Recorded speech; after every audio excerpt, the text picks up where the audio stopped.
Millbrook was a city built on layers of silence and suppressed history. Nestled in the heart of the Midwest, its tree-lined streets and historic downtown masked a deep-rooted racial tension that had simmered for generations. The city's past was etched with the scars of segregation, a legacy that refused to fade despite the passage of time. The Millbrook Police Department stood as a stark monument to this unresolved history. Founded in 1872, the department had long been an instrument of systemic oppression. During the Jim Crow era, its officers had been more than law enforcers, they were gatekeepers of a racist social order. Black residents were routinely harassed, arrested on trumped-up charges, and systematically marginalized. Even as civil rights legislation passed, the department's culture remained largely unchanged. Statistics told a damning story. Despite black residents making up only 22% of Millbrook's population, they represented 68% of traffic stops, 73% of arrests, and 81% of use of force incidents. Internal reports, carefully buried and seldom discussed, revealed a culture of racial profiling deeply embedded in the department's DNA. The older officers spoke in hushed tones about maintaining order, a euphemism that thinly veiled their racist ideologies. Younger recruits, while less openly hostile, had internalized these practices through an unspoken system of institutional racism. Each shift, each interaction became a potential powder keg of racial tension, waiting for a spark to ignite the underlying hatred and misunderstanding. Little did the city know that a single moment was about to change everything, a punch that would crack the facade of racial indifference and force Millbrook to confront its deepest, most uncomfortable truths. Jack Reynolds was a product of generations of fear and misunderstanding. Born in a small, predominantly white neighborhood on the outskirts of Millbrook, he grew up in a household where racial resentment was as common as the evening dinner conversation. His father, Frank Reynolds, had been a longtime factory worker who blamed economic hardships on minority workers, taking jobs and changing the neighborhood. The Reynolds family traced their roots back to 3 generations of Millbrook residents. Jack's grandfather had been a local sheriff in the 1950s, known for his harsh treatment of black residents and his active involvement in maintaining racial segregation. Those stories were told with a twisted sense of pride around the family dinner table, passed down like a toxic inheritance. At home, Jack learned to see the world through a narrow lens of prejudice. Dinner conversations were filled with complaints about those people changing the neighborhood, taking jobs, and disrupting the way of life his family had known.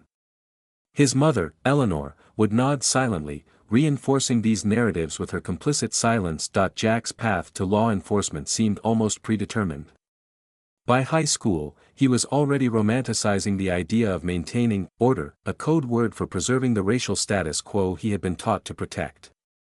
His academic performance was mediocre, but his physical fitness and unwavering commitment to what he saw as traditional values made him a perfect candidate for the police force. The Millbrook Police Department became Jack's sanctuary.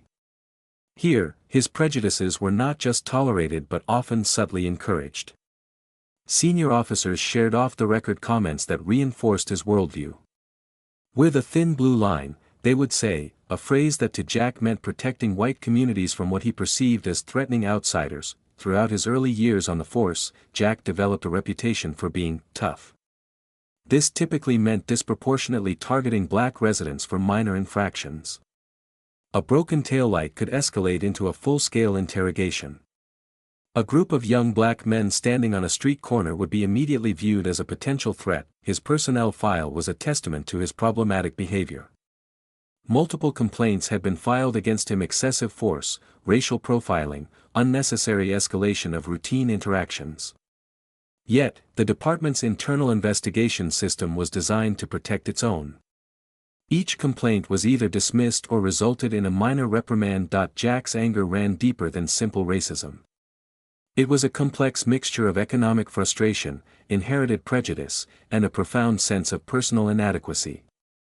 Every interaction with a black resident became an opportunity to assert his perceived superiority, to prove his worth in a world he felt was rapidly changing around him. He wasn't just a racist cop. He was a man trapped in a cycle of generational hatred, unaware that his worldview was a prison of his own making, a prison that was about to be dramatically shattered. The rise of Marcus Thompson. Marcus Thompson's journey was a testament to resilience, intelligence, and unwavering determination. Born to James and Regina Thompson in the historically black neighborhood of Riverside, Millbrook, he grew up understanding that success would require more than just talent. It would demand extraordinary perseverance. His father, James Thompson, was a postal worker who had fought in Vietnam, returning to a country that still treated black veterans as second-class citizens.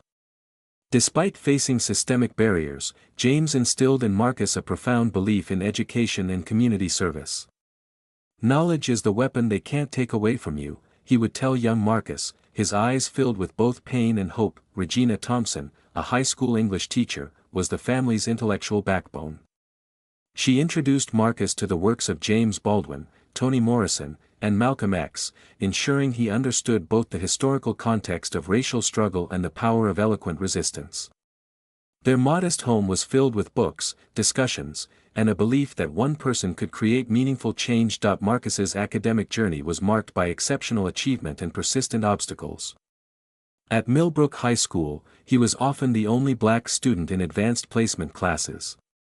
Teachers would sometimes subtly discourage him, suggesting he might be more comfortable in standard-level courses. But Marcus saw each discouragement as a challenge to be overcome. He secured a full scholarship to the University of Michigan, becoming the first in his family to attend a prestigious predominantly white institution. Here, he double-majored in political science and urban planning, developing a comprehensive understanding of systemic inequalities. His senior thesis on institutional racism in municipal governance would later become a blueprint for his political approach. Law school at Columbia University further refined his vision. Marcus wasn't just pursuing a career, he was preparing to be a transformative leader. He clerked for a federal judge known for civil rights decisions and worked with nonprofit organizations focused on community development and legal equity. Returning to Millbrook, Marcus began his political journey from the ground up. He started as a community organizer, working to address housing discrimination, improve educational resources in underserved neighborhoods, and create economic opportunities for marginalized communities. His approach was never about division, but about building bridges of understanding. His first political role was as a city council member, where he quickly gained a reputation for being both principled and pragmatic. He didn't just critique the system, he proposed concrete solutions. When he ran for mayor, his campaign was built on a platform of transparency, accountability, and genuine community engagement. Marcus had experienced racism in its most insidious forms, from being followed in stores to being randomly selected for additional security checks. But he refused to let these experiences define him. Instead, he channeled them into a powerful drive to create systemic change. 38, as Millbrook's first black mayor, Marcus represented more than just a political victory.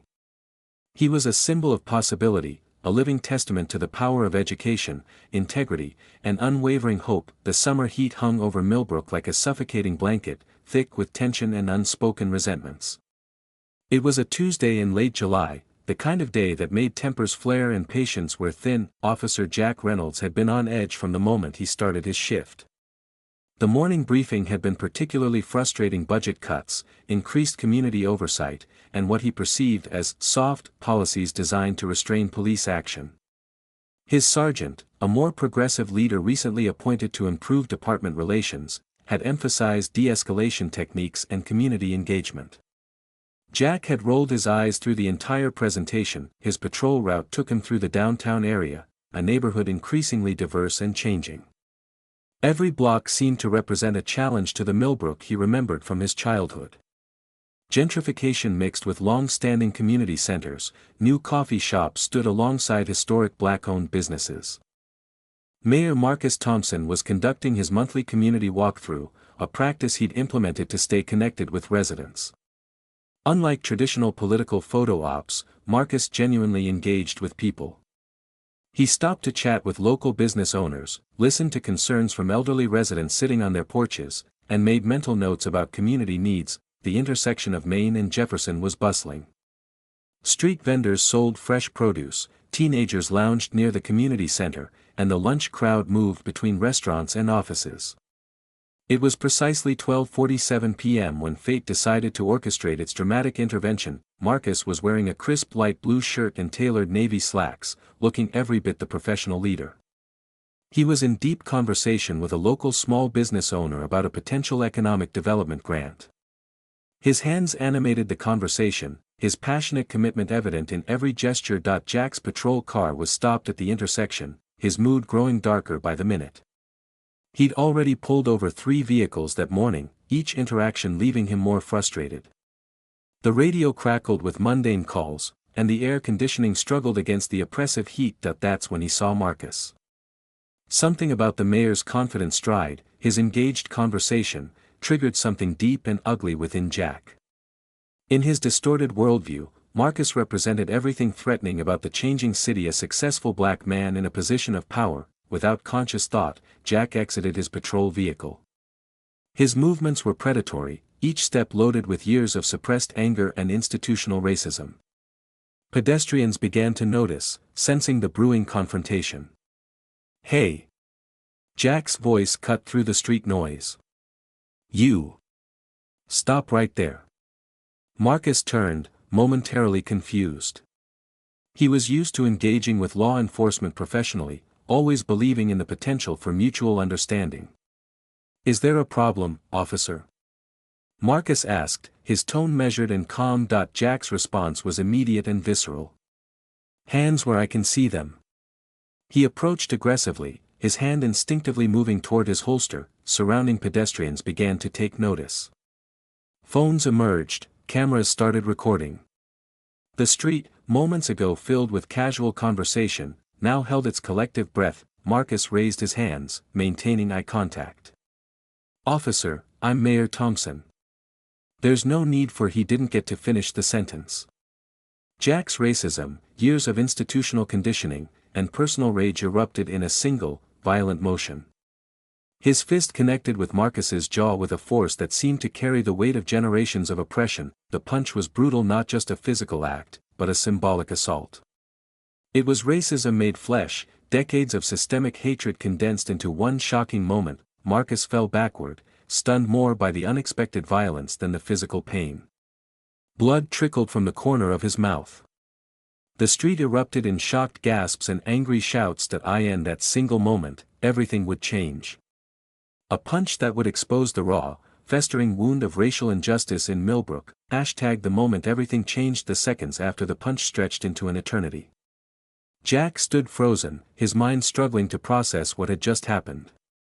The cellular phones surrounding him captured every millisecond, transforming a moment of raw violence into potential evidence. A young woman's voice cut through the shock. "Do you know who you just punched?" "That's the mayor." Jack's world began to fragment.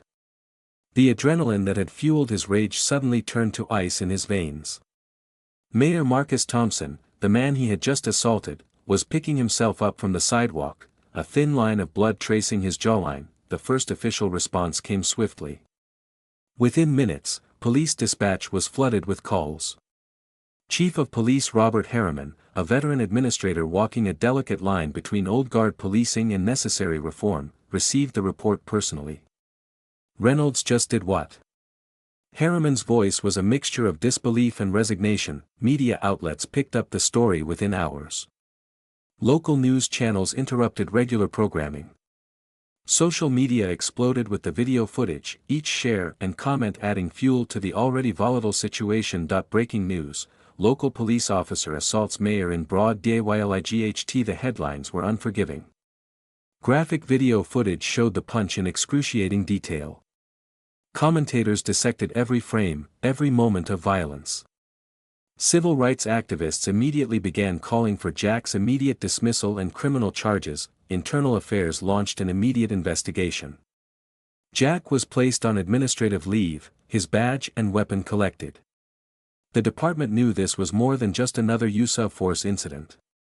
This was a potential watershed moment that could define Millbrook's approach to racial justice. Marcus Thompson, true to his character, initially responded with remarkable composure. At a hastily arranged press conference, nursing a bruised jaw and a split lip, he spoke with measured precision. "This is not about one officer's actions," he told the gathered reporters. "This is about a systemic issue of racial bias that has plagued our law enforcement for generations. We cannot heal what we do not acknowledge." His response stunned many. Instead of calling for immediate punishment, he seemed more interested in understanding and transformation. Meanwhile, Jack Reynolds was spiraling. Suspended from duty, he found himself confronting the ugly truth of his own racism in a way he never had before. The video of the punch played repeatedly on news channels, each viewing a fresh assault on his self-image. His fellow officers were divided. Some quietly supported him, perpetuating the old boys network. Others, particularly younger officers committed to reform, were appalled. His own family's initial defensive reaction gave way to a dawning understanding of the severity of his actions. Psychological evaluation revealed layers of deeply ingrained racial prejudice. Jack's counselor, Dr. Elena Rodriguez, noted the generational trauma of inherited racism, the fear that drove his violent actions. "I don't understand," Jack told her during one session, his bravado completely stripped away. "I've always thought I was protecting people. How did I become this?" The private confrontation between Marcus and Jack would become a pivotal moment.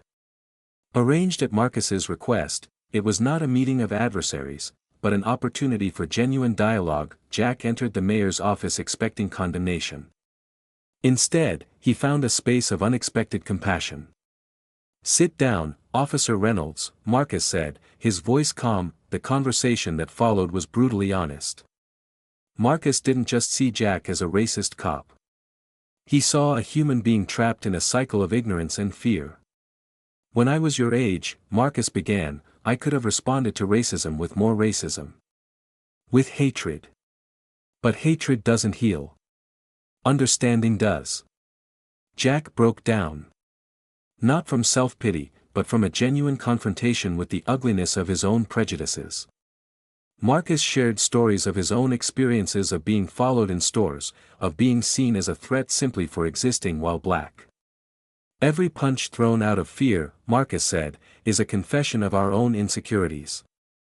The investigation concluded with significant consequences. Jack would face criminal charges for assault. But Marcus used his influence to ensure the process focused on rehabilitation, not just punishment. Millbrook stood at a crossroads. One violent moment had exposed the deep racial wounds that had long been hidden beneath a veneer of civility. The punch that Jack threw would become a symbol not of hatred, but of the potential for transformation. As news cameras continued to roll, a city held its breath, waiting to see what would emerge from this moment of brutal honesty. #Unlearning hate, learning humanity. The mandatory counseling and sensitivity training became Jack Reynolds' crucible of transformation.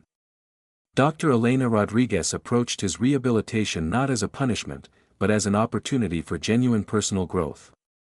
Her approach was radical in its compassion. She saw beyond Jack's racist actions to the wounded human beneath. The first sessions were difficult. Jack arrived defensive, his years of ingrained prejudice creating an emotional armor that seemed impenetrable. Dr. Rodriguez used a combination of historical context, personal narrative, and systemic analysis to slowly dismantle his worldview.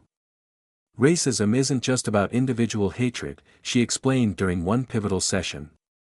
"It's a system designed to maintain power, a generational trauma that infects both the oppressor and the oppressed." Jack was assigned reading that challenged everything he believed. Books by James Baldwin, Michelle Alexander's The New Jim Crow, and Ta-Nehisi Coates's works became more than academic exercises. They were windows into experiences he had never considered. Community engagement became a critical part of his rehabilitation. Under Marcus Thompson's restorative justice approach, Jack wasn't simply punished, he was educated. He began attending community meetings in the very neighborhoods he had once patrolled with suspicion. His first community meeting was excruciating. Seated in a predominantly black community center, Jack felt the weight of collective pain. Residents shared stories of police interactions, each narrative a testament to years of systemic oppression. Some spoke with anger, others with a weariness that cut deeper than rage. Marcus Thompson's influence was everywhere in this process. Instead of seeking revenge, he designed a rehabilitation program that emphasized understanding and healing. Jack was required to not just listen, but to truly hear. One transformative moment came during a meeting with Eleanor, an 82-year-old black woman who had lived through the civil rights movement. She didn't condemn Jack. Instead, she shared her own story of resilience. "Hate is a heavy burden," she told him, her eyes holding decades of wisdom. Carrying it around will destroy you long before it destroys anyone else. Jack's self-examination was brutal and necessary. He began documenting his own journey, writing extensively about his upbringing, his family's racist legacy, and the moment he realized the depth of his own prejudice, the Millbrook Police Department implemented Jack's experience as a case study in cultural sensitivity training. His journey became a blueprint for addressing systemic racism within law enforcement. Meetings with community leaders became opportunities for genuine dialogue. Jack learned to truly listen without becoming defensive. He heard stories of generational trauma, of dreams deferred, of resilience in the face of continuous systemic challenges. Marcus Thompson's restorative approach was revolutionary. Rather than simply punishing Jack, he created a pathway for genuine transformation. This wasn't about making Jack feel guilty, but about helping him understand the profound human impact of racism. Group therapy sessions brought together law enforcement officers and community members. These weren't comfortable conversations. They were raw, honest exchanges that exposed the deep wounds of racial divide. Jack's family struggled with his transformation. His father, Frank, saw it as a betrayal of their traditional values. But his mother, Eleanor, began to see a son becoming more human, more compassionate. Physical labor became part of Jack's rehabilitation. He worked on community projects, side by side with the very people he had once viewed with suspicion. Rebuilding a community center, painting a senior citizen's home, tutoring young students. Each action was a step towards redemption. The most powerful moments were often the quietest. A young black teenager who initially viewed Jack with pure hatred gradually saw something different. Transformation, they discovered, wasn't about grand gestures but consistent, humble actions. By the 6th month of his rehabilitation, Jack was fundamentally changed. The racist cop who had thrown that fateful punch was becoming something else, a student of humanity, a bridge between worlds that had long been divided. Marcus Thompson watched this transformation with a mixture of hope and caution. Redemption, he would often say, is not a destination. It's a continuous journey. Jack's badge, when and if he would be allowed to return to law enforcement, would represent something different now. Not a symbol of oppression, but a commitment to protection, to genuine service. The punch that had seemed to represent the worst of human nature was slowly becoming a catalyst for the best of human potential, the ability to change, to grow, to understand. Millbrook watched, waited, and slowly began to hope. 1 year after the punch that had shaken Millbrook to its core, the city gathered for a moment that would define its future. The public reconciliation between Mayor Marcus Thompson and former officer Jack Reynolds was more than a personal journey, it was a community healing ritual. The event was held in the same community center where Jack had first learned to listen, to truly understand. Local leaders, community activists, police officials, and ordinary citizens filled the space, a microcosm of Millbrook's complex social landscape. Marcus took the podium first, his presence commanding yet compassionate. Today isn't about forgiveness, he began, it's about transformation. It's about recognizing our shared humanity. Jack stood beside him, no longer the defensive, angry man who had thrown that fateful punch. He had lost his job, faced criminal charges, and undergone a complete personal reconstruction. Now, he represented something different, a living testament to the possibility of change. His work over the past year had been remarkable. Unable to return to law enforcement, Jack had become an unlikely advocate for police reform. He spoke at training sessions, sharing his personal journey of understanding systemic racism. His raw honesty became a powerful tool for education. The Millbrook Police Department had undergone significant changes. Inspired by Jack's transformation and Marcus's leadership, they implemented comprehensive bias training. Community oversight committees were established, with real power to review and address discriminatory practices. Jack's efforts went beyond speaking engagements. He had completed a degree in social justice, focusing on community policing and racial reconciliation. His thesis, detailing his personal journey and systemic analysis of racial bias in law enforcement, became required reading in criminal justice programs across the state. Community healing wasn't linear. There were difficult conversations, moments of tension, and deep-seated pain that couldn't be erased with a single gesture. But something fundamental had shifted in Millbrook. Marcus Thompson's leadership was crucial. He didn't just manage the city, he created spaces for genuine dialogue. Town halls became opportunities for real understanding, where anger could be expressed, and listening could happen. The legal consequences for Jack were significant but focused on rehabilitation. Instead of traditional punishment, he was required to complete extensive community service and continue his educational and advocacy work. His criminal record would reflect the assault, but also his subsequent efforts at redemption. His family's journey mirrored his own transformation. His father, initially resistant, had slowly begun to question the inherited racism that had defined their family for generations. His mother became a quiet but powerful supporter of his work. The community center where Jack had first learned to listen became a symbol of hope. It was renamed the Thompson Reynolds Center for Reconciliation, a provocative name that represented the possibility of healing. Local schools began incorporating the story into their curriculum. Not as a simple morality tale, but as a complex exploration of systemic racism, personal growth, and the possibility of redemption. Jack's most profound work came through direct community engagement. He developed programs teaching young people about unconscious bias, working particularly with at-risk youth and police cadets. His personal story became a powerful tool for understanding how racism is learned and unlearned. Marcus Thompson ensured that Jack's journey wasn't just a personal story, but a catalyst for systemic change. The city implemented new policies for police training, community oversight, and racial sensitivity that were studied nationwide. During the reconciliation event, Jack spoke last. His voice was steady, stripped of previous bravado. "I am not asking for forgiveness," he said. "I am committed to being part of the solution. Every day is an opportunity to do better, to be better." The audience was silent, then began to applaud. It wasn't a standing ovation of celebration, but a measured acknowledgement of a difficult journey. Millbrook had become something different. The punch that could have destroyed the city had instead become a moment of profound transformation.